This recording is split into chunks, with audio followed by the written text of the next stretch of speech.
Welcome to TSAT. This is Eshwar Kumar. ఈ వీడియోలో మనం ఇంటర్నేషనల్ బౌండరీస్ ఆఫ్ ఇండియాస్ గురించి డిస్కస్ చేసుకోబోతున్నాం. అంటే లైక్ భారతదేశము ఏ ఏ దేశాలతో సరిహద్దులను కలిగి ఉంది, ఏ ప్రాంతాలతో కలిగి ఉంది, ఎన్ని కిలోమీటర్ల మేర సరిహద్దుని కలిగి ఉంది, దానికి సంబంధించి వివిధ ఎగ్జామ్స్లో ఎటువంటి క్వశ్చన్స్ని అడిగి ఉన్నారు అనేటువంటి అంశాలన్నీ కూడా మనం డిస్కస్ చేద్దాం. Let us start. సో ముందుగా మనం చూసుకున్నట్లయితే మన భారతదేశము 7 దేశాలతో సరిహద్దుని కలిగి ఉండటం జరిగింది మిత్రమా. లైక్ మనం చూసుకున్నట్లయితే ఇది మ్యాప్ ఇది. సో లైక్ ఈ ప్రాంతంలో ఇండియా ఆఫ్ఘనిస్తాన్తో సరిహద్దుని కలిగి ఉంది. సో 106 కిలోమీటర్స్ మేర సరిహద్దుని కలిగి ఉంది ఇండియా. ఈ ప్రాంతంలో India Pakistan, India China. Okay, so ఇంక ఇటు సైడ్ వస్తే మనకి అంటే లైక్ శ్రీలంకతో కూడా బౌండరీని కలిగి ఉన్నాం, మ్యారిటైమ్ బౌండరీని కలిగి ఉన్నాం. దాని తర్వాత బంగ్లాదేశ్ కానీ, మయన్మారు, నేపాలు, భూటాన్. సో ఈ దేశాలతో మనం సరిహద్దుని కలిగి ఉన్నాం. టోటల్గా 7 కంట్రీస్తో India sharing boundary and border. Okay, so ఇవి ఇక్కడ ఇంపార్టెంట్ ఇక్కడ. అయితే ఇప్పుడు ఇండియా పాకిస్తాన్కి మధ్య ఉన్నటువంటి బౌండరీ డిస్కస్ చేద్దాం ఇక్కడ. ఓకేనా. సో లైక్ ఇది మన ఇండియా అనుకుంటే ఇండియాకి వెస్టర్న్ పార్ట్లోనే, సో ఇండియాకి వెస్టర్న్ పార్ట్లో పాకిస్తాన్ దేశం ఉంటుంది. గతంలో పాకిస్తాను, ఇండియా, బంగ్లాదేశ్ ఇవన్నీ కూడా కలిసి అఖండ భారత్గా ఉన్నటువంటి ప్రాంతాలే. సో 1947 స్వతంత్రం వచ్చిన తర్వాత 1947 ఆగస్టు 15న రిలీజియన్ పాయింట్ ఆఫ్ వ్యూలో ఇండియా అదేవిధంగా పాకిస్తాన్ విడిపోవడం జరిగింది. ఈవెన్ అదే టైంలో బంగ్లాదేశ్ కూడా స్ప్లిట్ అయింది. ఓకే, అప్పుడు ఈస్ట్ పాకిస్తాన్ అని పిలిచేవాళ్ళం. సో ఇండియా, పాకిస్తాన్ కలిసే ఉండేవి. రిలీజియన్ పాయింట్ ఆఫ్ వ్యూలో విడిపోయిన తర్వాత వెస్ట్ పాకిస్తాన్, ఇప్పుడున్న ప్రెసిడెంట్ పాకిస్తాన్, అండ్ ఈస్ట్ పాకిస్తాన్గా బైఫర్కేట్ అయింది. సో ఇప్పుడు ఈస్ట్ పాకిస్తాన్ని బంగ్లాదేశ్గా మనం పిలుస్తూ ఉన్నాం. కారణం ఏంటి అంటే 1971లో కంప్లీట్గా ఈ ఈస్ట్ పాకిస్తాన్ అనేటువంటిది వెస్ట్ పాకిస్తాన్ నుంచి విముక్తి పొందింది. సో అవి అక్కడ ఇంపార్టెంట్ ఇన్ఫర్మేషన్. సో ఇప్పుడు చూద్దాం. సో పాకిస్తాన్ గురించి మాట్లాడుకోవాల్సి వస్తే మరి ఎన్ని కిలోమీటర్ల మేర 2 దేశాలకు బౌండరీ లైన్ ఉంది అంటే 3323 కిలోమీటర్ల మేర ఉంటుంది అండి. ఓకేనా. సో ఈ బౌండరీ లైన్ అనేటువంటిది ఇదే, అంటే ఇండియాకి పాకిస్తాన్కి ఇదే సరిహద్దుగా ఉండాలి అని డిసైడ్ చేయడానికి ఒక కమిషన్ వేశారు. ఎవరి నేతృత్వంలో? సార్ సిరల్ రాడ్క్లిఫ్ నేతృత్వంలో ఒక కమిషన్ వేయడం జరిగింది. ఎప్పుడు బ్రిటిష్ వాళ్ళే వేశారు 1947లో. ఎందుకంటే ఇప్పుడు 2 దేశాలు విడిపోతూ ఉన్నాయి, సరిహద్దు కావాలి కదా. మరి ఏ ప్రాంతాలు పాకిస్తాన్కి పోతాయి, ఏ ప్రాంతాలు భారతదేశానికి ఉంటాయి అనేటువంటి సరిహద్దు కావాలి కదా. సో అందుకు కమిషన్ వేయగా వాళ్ళు ఫైనల్గా రిపోర్ట్ ఇచ్చారు. ఓకేనా. లైక్ బోర్డర్ కమిటీ వేస్తే రిపోర్ట్ ఇచ్చారు. రిపోర్ట్ ఇచ్చిన తర్వాత ఈ ప్రాంతాలను సో ఇట్లా ఈ విధంగా ఆ లైన్ అనేటువంటిది గీశారండి. క్లియర్ కదా. సో అదే ఇండియాకి భారతదేశానికి ఉన్నటువంటి బౌండరీ లైన్గా మనం చెప్పుకోవచ్చు. దాన్నే ఒక పేరుతో పిలుస్తాం, రాడ్క్లిఫ్ లైన్ అని పిలుస్తాం. Previous year questions. So Radcliffe line అనేటువంటిది ఏ 2 దేశాల మధ్య సరిహద్దుగా ఉంది? ఇండియా పాకిస్తాన్కి మధ్య సరిహద్దుగా ఉంది. ఇది ఒక ఇంపార్టెంట్ ఇన్ఫర్మేషన్. ఇక దాని తర్వాత మనం చూసుకుంటే ఈ రాడ్క్లిఫ్ లైన్ అనేటువంటిది గీసేటప్పుడు ఆయన కరెక్ట్గా గీయలేదు. ఓకేనా.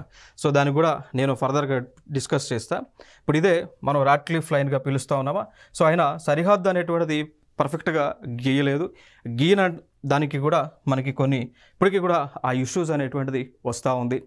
ఓకేనా. సో దాని తర్వాత ఇంకొక లైన్ ఉంటుంది, లైన్ ఆఫ్ కంట్రోల్, LOC అని పిలుస్తూ ఉంటాం. చూడండి ఇక్కడ ఈ LOC అనేటువంటి లైన్ ఏదైతుందో సో దీన్ని కూడా పర్ఫెక్ట్గా గీయలేదు అన్నట్టు. ఓకేనా. లైక్ ఇప్పుడు ఈ LOC లైన్ అనేటువంటిది ఇక్కడ దాకా గీసారు. ఆ పాయింట్ని NJ9842 అంటాం. సో లైన్ ఆఫ్ కంట్రోల్ అనేటువంటిది ఇండియాకి, భారతదేశానికి ఇంకొక అడిషనల్ బౌండరీగా ఉంటా ఉంది. సో దీన్ని మనం అయితే అఫీషియల్ బౌండరీ లైన్గా మనం అయితే గుర్తించట్లేదు. లైన్ ఆఫ్ కంట్రోల్ని ఇండియాకి, పాకిస్తాన్కి అఫీషియల్ బౌండరీగా మనం గుర్తించడం లేదు. మనం ఓన్లీ రాడ్క్లిఫ్ లైన్నే గుర్తిస్తూ ఉన్నాం. బట్ పాకిస్తాన్ వాళ్ళు ఇండియాకి పాకిస్తాన్కి మధ్య బౌండరీ లైన్ని LOCగా ఉంది అని వాళ్ళు గుర్తిస్తూ ఉన్నారు. ఎందుకంటే ఈ ప్రాంతం అంతా కూడా వాళ్ళకే పోదు కదా. ఇప్పుడు పాకిస్తాన్ వాళ్ళు దీన్ని LOC అనేటువంటిది బౌండరీగా ఎందుకు గుర్తిస్తూ ఉన్నారు? ఈ పాక్ ఆక్యుపైడ్ కాశ్మీర్ అంతా కూడా వాళ్ళకే పోదు కదా, అందుకోసం గుర్తిస్తూ ఉన్నారు. మనం ఏం చేస్తూ ఉన్నాం? రాడ్క్లిఫ్ లైన్ అనేటువంటిది అఫీషియల్ బౌండరీ లైన్గా మనం గుర్తిస్తూ ఉన్నాం. కారణం ఏంటి? అప్పుడు పాక్ ఆక్యుపైడ్ కాశ్మీర్ అంతా కూడా మందే కదా. ఈవెందో పాక్ ఆక్యుపైడ్ కాశ్మీర్ మంది, బట్ వాళ్ళు వచ్చి అక్రమంగా దాన్ని ఆక్రమించారు కాబట్టి సో అట్లా ఇది డిస్ప్యూటెడ్ ఏరియాగా అయితే ప్రస్తుతానికి ఉంది. అయితే ఎల్ఓసి లైన్ని డ్రా చేసేటప్పుడు దీన్ని డిసైడ్ చేసేటప్పుడు ఓన్లీ ఇక్కడ వరకే డిసైడ్ చేశారు, లైక్ ఎన్జే 9842 అనేటువంటిది. మిగిలినటువంటి ప్రాంతాన్ని డిసైడ్ చేయలేదు. సో ఇక్కడ ఏం జరిగింది, అప్పుడు ఈ పాకిస్తాన్ వాళ్ళు వచ్చేసి ఈ ఎన్జే 9842 ప్రాంతం పైన ఏదైతే ప్రాంతం ఉందో దాన్ని సియాచిన్ గ్లేషియర్ అంటారు, దాన్ని వాళ్ళు ఆక్రమించే ప్రయత్నం చేశారు అండి. వెంటనే అఫ్కోర్స్ మన ఇండియన్ గవర్నమెంట్ రిటాలియేట్ చేసి ఫైనల్గా ఈ సియాచిన్ గ్లేషియర్ని మనం కైవసం చేసుకున్నాం. ఇప్పుడు మన కంట్రోల్లోనే ఉంటుంది. కారణం ఏంటి అంటే ఈ సియాచిన్ గ్లేషియర్ అనేటువంటిది లైక్ ప్రపంచంలోనే అత్యంత ఎత్తైనటువంటి యుద్ధ భూమిగా చెప్పుకోవచ్చు. క్లియర్ కదా. సో వరల్డ్లోనే హైయెస్ట్ బ్యాటిల్ ఫీల్డ్గా దేన్ని పిలుస్తున్నాము, ఈ సియాచిన్ గ్లేషియర్ని పిలుస్తూ ఉంటాం. సో ఇప్పుడు ప్రజెంట్ మన కంట్రోల్లోనే ఉండటం జరిగింది అండి. ఓకేనా. సో లైక్ 1972లో షిమ్లా అగ్రిమెంట్లో కూడా దీని గురించే మాట్లాడారు. సో ఇవి ఇక్కడ ఇంపార్టెంట్గా మనం చెప్పుకోవచ్చు. ఇక దాని తర్వాత ఫర్దర్గా మనం చూసుకుంటే ఇండియాకి పాకిస్తాన్కి మధ్య ఈ బౌండరీకి సంబంధించే యుద్ధాలు కూడా జరిగినాయి. లైక్ ఫర్ ఎగ్జాంపుల్గా తీసుకుంటే 1947లో, సో 1947 ఎప్పుడు 47లో అంటే ఇండియా పాకిస్తాన్ విడిపోయిన తర్వాత ఈ భారతదేశంలో ఉన్నటువంటి వారు లైక్ ఇస్లామిక్ చెందినటువంటి వారు అడిపోతూ ఉన్నారు, అక్కడ ఉన్న హిందువులు ఇడొస్తూ ఉన్నారు. ఈ సమయంలో ఒక చిన్న కొద్దిపాటి వార్ కూడా జరగడం జరిగింది. సో అప్పుడు కూడా ఈ బౌండరీకి సంబంధించి వార్ జరిగింది. దాని తర్వాత 1965లో మళ్ళీ యుద్ధం జరిగింది బౌండరీస్కి సంబంధించి. సో యుద్ధం జరిగిన తర్వాత ఫైనల్గా యుద్ధం అయిపోయిన తర్వాత ఈ తాష్కండ్ ఒప్పందాన్ని చేసుకోవడం జరిగింది. ఓకే, 1965లో బౌండరీకి సంబంధించినటువంటి వారే ఇది కూడా. 1999లో కార్గిల్ ప్లేస్కి సంబంధించి మళ్ళీ యుద్ధం జరిగింది ఇండియా పాకిస్తాన్కి మధ్య. ఇది యాక్చువల్గా మనకి ఈ ఎల్ఓసి లైన్ అనేటువంటిది ఏదైతే మనం పిలుస్తూ ఉన్నామో, ఇప్పుడు ఎల్ఓసి లైన్ అనేటువంటిది ఏదైతే పిలుస్తూ ఉన్నామో దీనికి ఇటుపక్క కార్గిల్ ఒక జిల్లా ఉంటుందండి. కార్గిల్ అనేటువంటి ఒక జిల్లా ఉంటుంది. సో పాకిస్తాన్ వాళ్ళు ఏం చేశారు, ఎల్ఓసి లైన్ దాటి భారతదేశ భూభాగంలోకి ఎంటర్ అయ్యి కార్గిల్ అనేటువంటి ఒక జిల్లాని వాళ్ళు స్వాధీనపరచుకునేటువంటి కార్యక్రమం చేశారు. వెంటనే ఇండియన్ గవర్నమెంట్ రిటాలియేట్ చేసి తిరిగి యుద్ధం చేసి ఫైనల్గా ఈ కార్గిల్లో ఉన్నటువంటి పాకిస్తాన్ సైన్యాన్ని వెలగొట్టేశారు, తరిమి కొట్టేశారు వెనక్కి. ఓకేనా. సో అప్పటి నుంచి మళ్ళీ కార్గిల్ మనమే స్వాధీనం చేసుకున్నాం. అది 1999లో జరిగింది. అదొక యుద్ధంగా మనం చెప్పుకోవచ్చు in between India and Pakistan. So ఇండియాకి పాకిస్తాన్కి మధ్య చెప్పుకోవచ్చు. దాని తర్వాత ఎల్ఓసి అంటే తెలుసు. So line of control A రెండు దేశాల మధ్య ఒక బౌండరీగా ఉంది అన్నప్పుడు ఇండియా పాకిస్తాన్కి మధ్య. రాట్క్లిఫ్ ఏ దేశాలకు మధ్య బౌండరీగా ఉంది, ఇండియా పాకిస్తాన్కి మధ్య. సో ఈ రెండు కూడా గుర్తుపెట్టుకోండి, తరచుగా అడుగుతూ ఉన్నారు. లైక్ రాట్క్లిఫ్ లైన్ అడుగుతూ ఉన్నారు, ఎల్ఓసిని కూడా అడుగుతూ ఉన్నారు. ఓకేనా.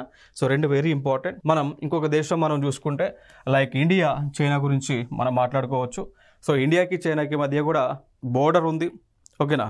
సో లైక్ మనం చూసుకుంటే సరిహద్దే ఉంది, భూ సరిహద్దే ఉంది. 3488 కిలోమీటర్ల మేర భూ సరిహద్దు అయితే ఉండటం జరిగింది. అయితే ఇంకొక అంశం ఏంటి అంటే బ్రిటిష్ వాళ్ళు భారతదేశాన్ని పరిపాలించినటువంటి సమయంలో లైక్ 1914లో ఒక కమిషన్ వేశారండి. సో ఆ కమిషన్ ఎవరు ఆధ్వర్యంలో ఉంది, సార్ హెన్రీ మెక్మోహన్ అనేటువంటి ఒక బ్రిటిషర్ ఆధ్వర్యంలో కమిషన్ వేశారు. సో ఆ కమిషన్ దేనికి వేశారంటే ఇండియాకి చైనాకి మధ్య ఉన్నటువంటి సరిహద్దుని డిసైడ్ చేయడానికి కమిషన్ వేశారు. ఏ ప్రాంతంలో, అరుణాచల్ ప్రదేశ్ ప్రాంతంలో బౌండరీ లైన్ డిసైడ్ చేయడానికి కమిషన్ వేశారు. సో ఫైనల్గా ఈ 1914లో ఈ సార్ హెన్రీ మెక్మోహన్ ఆధ్వర్యంలో వేసినటువంటి కమిషన్ రిపోర్ట్ ఇచ్చి ఏమన్నారు అంటే లైక్ ఇప్పుడు చూడవచ్చు మనం, లైక్ మెక్మోహన్ లైన్ అనేటువంటిది డ్రా చేశారు. సో ఫర్ ఎగ్జాంపుల్గా నేను ఆ మెక్మోహన్ లైన్ని మీకు చూపిస్తా, చూడండి. ఇక్కడ ఈ లైన్ అండి. సార్ హెన్రీ మెక్మోహన్ సంబంధించి కమిషన్ వేస్తే వాళ్ళు రిపోర్ట్ ఇచ్చి ఫైనల్గా వాళ్ళు ఏం చేశారు అంటే ఇండియాకి చైనాకి ఈ అరుణాచల్ ప్రదేశ్ ప్రాంతంలో సరిహద్దుగా ఉన్నటువంటి రేఖ డ్రా చేసి దాన్నే మెక్మోహన్ లైన్గా పిలిచారు అండి. ఓకేనా. సో ఫైనల్గా మెక్మోహన్ లైన్ అనేటువంటిది ఇండియాకి చైనాకి మధ్య ఉన్నటువంటి బౌండరీ లైన్ బ్రిటిష్ వాళ్ళు డిసైడ్ చేశారు. ఆ టైంలో చైనా వాళ్ళు కూడా ఒప్పుకున్న తర్వాత మళ్ళీ స్వతంత్రం వచ్చిన తర్వాత దాంతోపాటు ఇండియాకి చైనాకి యుద్ధాలు జరిగిన తర్వాత మళ్ళీ వాళ్ళు ఏమంటున్నారు అంటే ఈ మెక్మోహన్ లైన్ అనేటువంటిది మేము బౌండరీగా ఒప్పుకోవడం లేదు అని మళ్ళీ వాళ్ళు చెప్తా ఉన్నారు. కారణం ఏంటి అంటే వాళ్ళు ఏమంటున్నారు, ఇప్పుడు ఇక్కడ చూస్తే ఇక్కడ ఏ రాష్ట్రం ఉంది, అరుణాచల్ ప్రదేశ్ కదా ఇదంతా కూడా. సో వాళ్ళు ఏమంటున్నారు, అరుణాచల్ ప్రదేశ్ అనేటువంటిది భారతదేశానికి చెందినటువంటి భూమి కాదు, రాష్ట్రము కాదు, ఇది మాకే చెందిందని చైనా వాళ్ళు చెప్తా ఉన్నారు. ఇంకోటి ఏమంటున్నారు, Arunachal Pradesh is a is south Tibet అంట.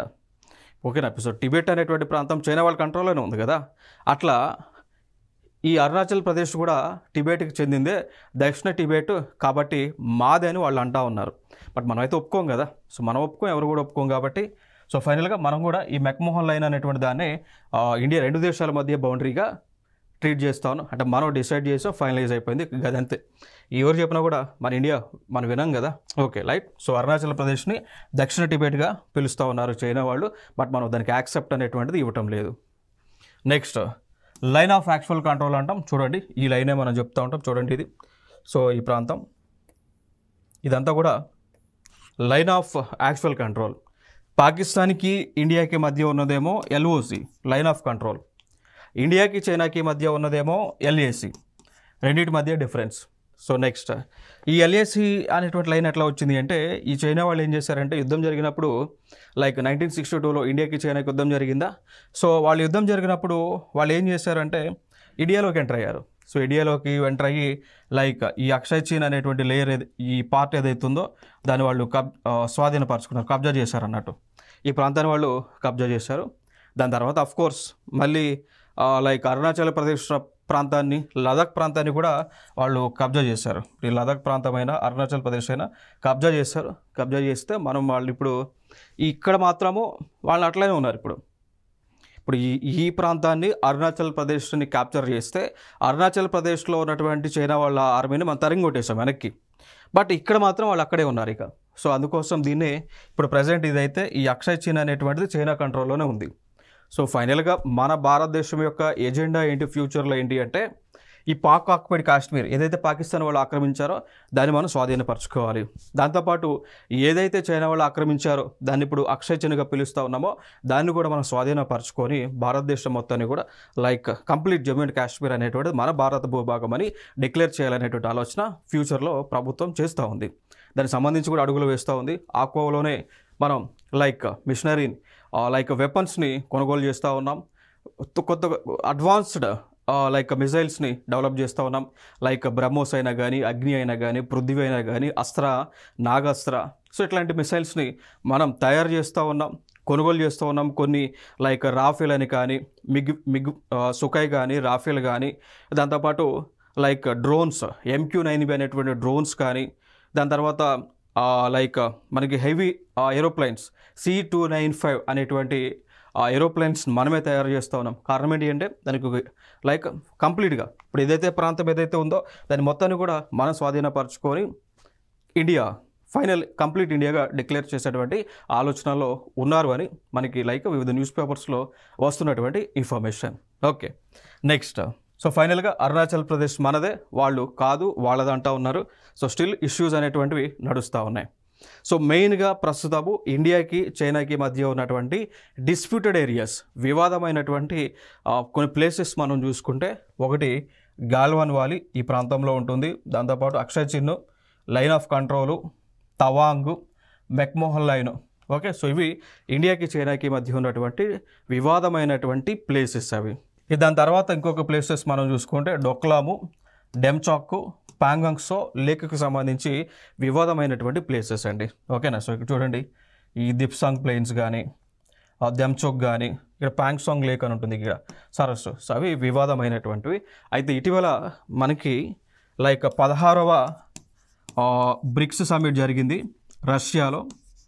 16వ బ్రిక్స్ సమ్మిట్ రష్యాలో జరగగా ఇక్కడ మనకి ఇండియాకి చెందినటువంటి PM నరేంద్ర మోడీ గారు, చైనాకి చెందినటువంటి ఆ దేశం యొక్క ప్రెసిడెంట్ అయినటువంటి జీ జిన్పింగ్ వీళ్ళిద్దరూ కూడా కలిసి, సో ఇండియన్ PM, చైనా యొక్క ప్రెసిడెంట్ వీళ్ళిద్దరూ కూడా కలిసి అగ్రిమెంట్ చేసుకున్నారు. దాన్నే మనం పిలుస్తాము డిస్ఎంగేజ్మెంట్ అగ్రిమెంట్ అంటాం. డిస్ఎంగేజ్మెంట్ అగ్రిమెంట్ అని మనము పిలుస్తూ ఉన్నామండి. క్లియర్ కదా. సో డిస్ఎంగేజ్మెంట్ అగ్రిమెంట్గా పిలుస్తూ ఉన్నాం. సో ఫైనల్గా 2 దేశాల యొక్క అధినేతలు చేసుకున్నారు. ఎందుకు అంటే ఈ ప్రాంతాల్లో ఇప్పుడు ఈ దిప్సాంగ్ ప్లెయిన్స్లో ఇండియన్ ఆర్మీ ఉంది, చైనా ఆర్మీ ఉంది. దెమ్చాక్లో ఇండియన్ ఆర్మీ ఉంది, చైనా ఆర్మీ ఉంది. పాంగ్సాంగ్ లేక్ దగ్గర కూడా ఇండియన్ ఆర్మీ, చైనా ఆర్మీ కూడా కంప్లీట్గా పహారా కాస్తూ ఉన్నారు. ఇప్పుడు కూడా టెన్షన్స్ ఉంటా ఉన్నాయి. అంటే లైక్ మన వాళ్ళపైన అటాక్ చేస్తామని, వాళ్ళు మనపైన అటాక్ చేస్తామని ఎప్పుడు కూడా టెన్షన్ ఉన్నాయి కదా. సో దాన్ని రెడ్యూస్ చేయడానికి అది లేకుండా ఫైనల్గా 2 దేశాల అధినేతలు ఏం చేశారు అంటే ఏ ఆర్మీ వాళ్ళు ఆర్మీ వెనక్కి వచ్చేసేయండి. ఇక్కడ నుంచి ఇండియన్ ఆర్మీ వెనక్కి వచ్చేసింది. అటుపక్క చైనా వాళ్ళ ఆర్మీ అక్కడ వెళ్ళిపోయింది ఇక. సో ఇప్పుడు ఏదైతే మనకు బౌండరీ లైన్ ఇక్కడ ఏదైతే ఉందో సో అదే బౌండరీ లైన్ ఉంటుంది. ఎవరు కూడా మనోళ్ళు వచ్చి వాళ్ళపైన అటాక్ చేయొద్దు, వాళ్ళు వచ్చి మనపైన అటాక్ చేయొద్దు అని వీళ్ళిద్దరూ కూడా డిసెంగేజ్మెంట్ అగ్రిమెంట్ చేసుకోవడం జరిగింది ఈ నెలలోనే, అక్టోబర్లోనే. అంటే లైక్ ఈ బ్రిక్స్ సమ్మిట్ జరిగినప్పుడే వాళ్ళు అగ్రిమెంట్ చేసుకున్నారు. సో అక్టోబర్లోనే 2024లోనే అగ్రిమెంట్ చేసుకున్నారు.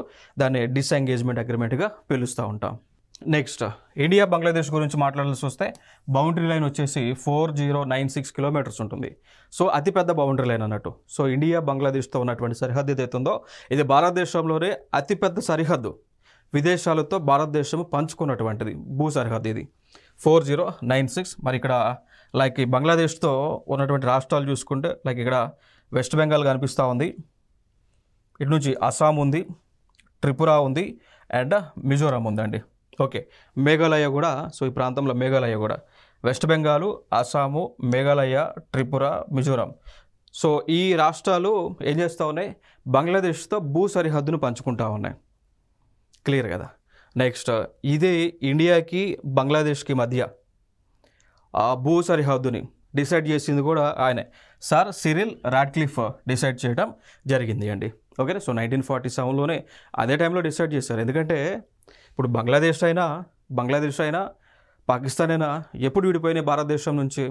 1947 ఆగస్టు 15న విడిపోయింది కదా. విడిపోయి ఒక సైడ్ వెస్ట్ పాకిస్తాన్, ఒకటి ఈస్ట్ పాకిస్తాన్గా ఉంది. సో ఆ బౌండరీ లైన్ కూడా డిసైడ్ చేసిందే ఈయన, సార్ సిరిల్ రాడ్క్లిఫ్ డిసైడ్ చేశారు. ఓకేనా. సో రాడ్క్లిఫ్ లైన్ అని పిలుస్తూ ఉంటారు ఇండియాకి బంగ్లాదేశ్కి మధ్య ఉన్న బౌండరీ లైన్ని. ఓకేనా.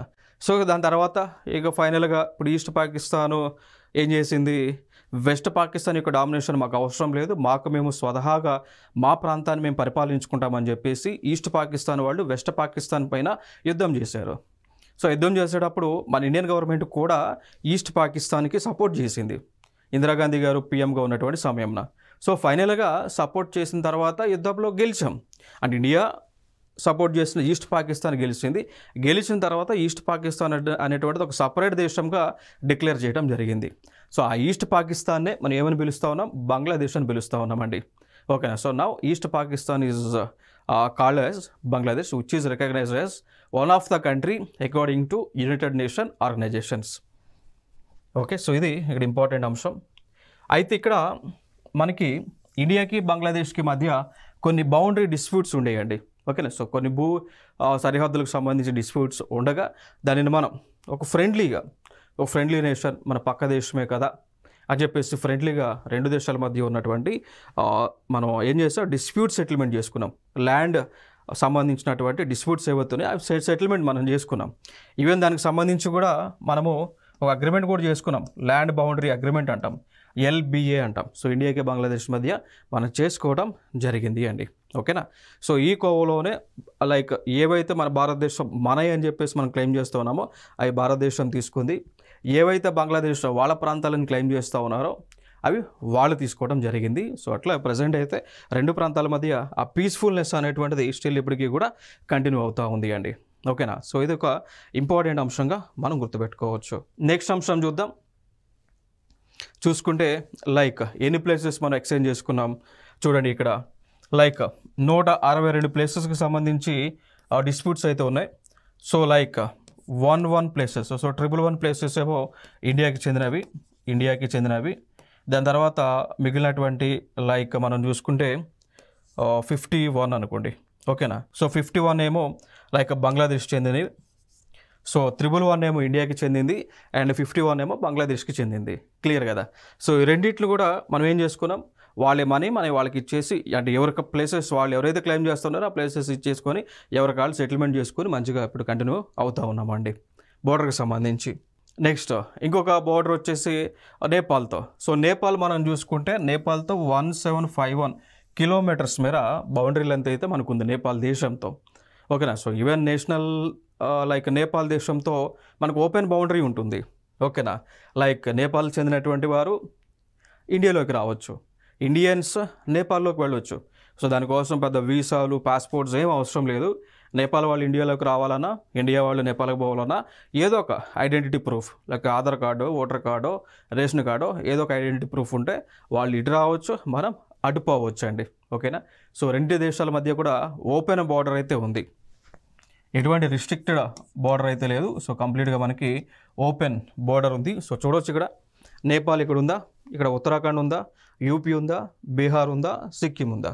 సో ఆ రాష్ట్రాలతో మనం బౌండరీని షేర్ చేసుకుంటూ ఉన్నాం.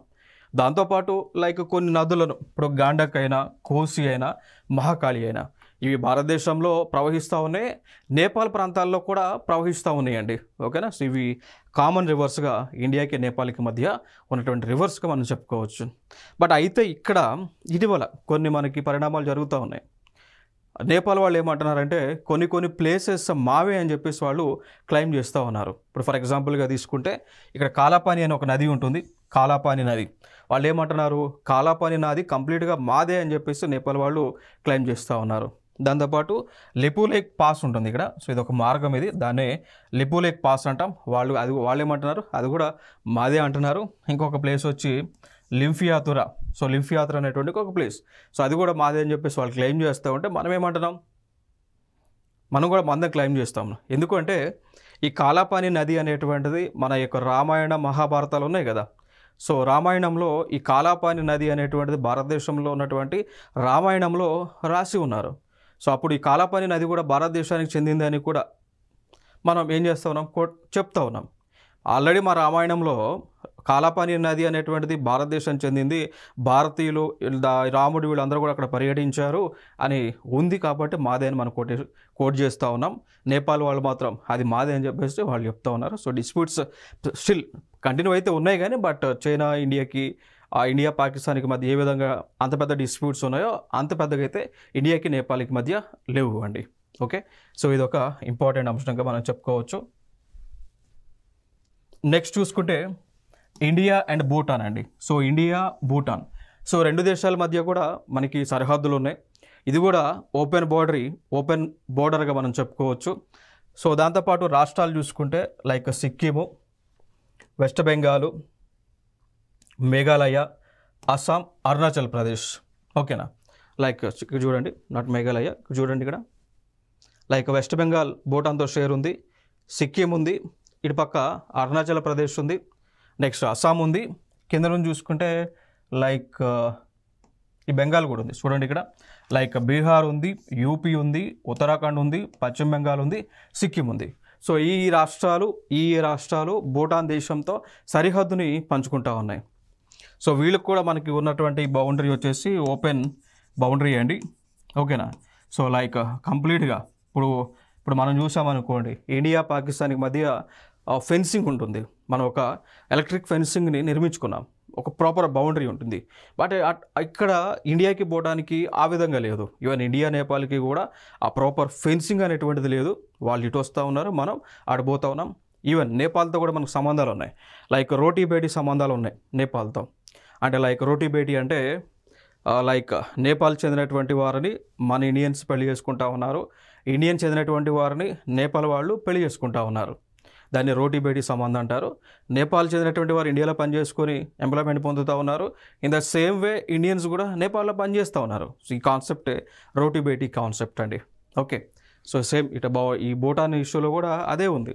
నెక్స్ట్ బౌండరీ లైన్ మనం చూసుకుంటే 699 కిలోమీటర్స్ అయితే బౌండరీ ఉంది, ఓపెన్ బోర్డర్ సిస్టమ్ ఉంది.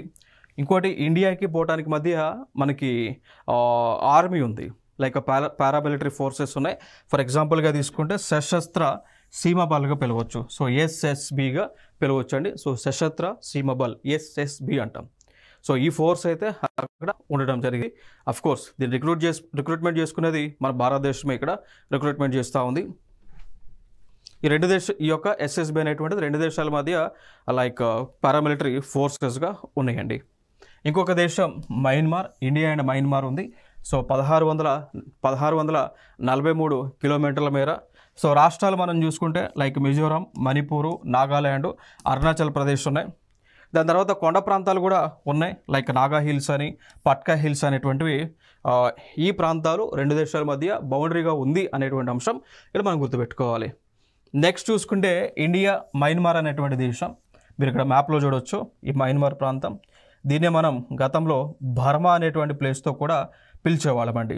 ఓకేనా. సో బర్మా అనేటువంటి ప్లేస్ ఇక్కడ పిలుస్తూ ఉంటాం ఇండియాకి ఈ ప్లేస్ మయన్మార్ని. సో మయన్మార్ కూడా భారతదేశానితో సరిహద్దుని కలిగి ఉంది.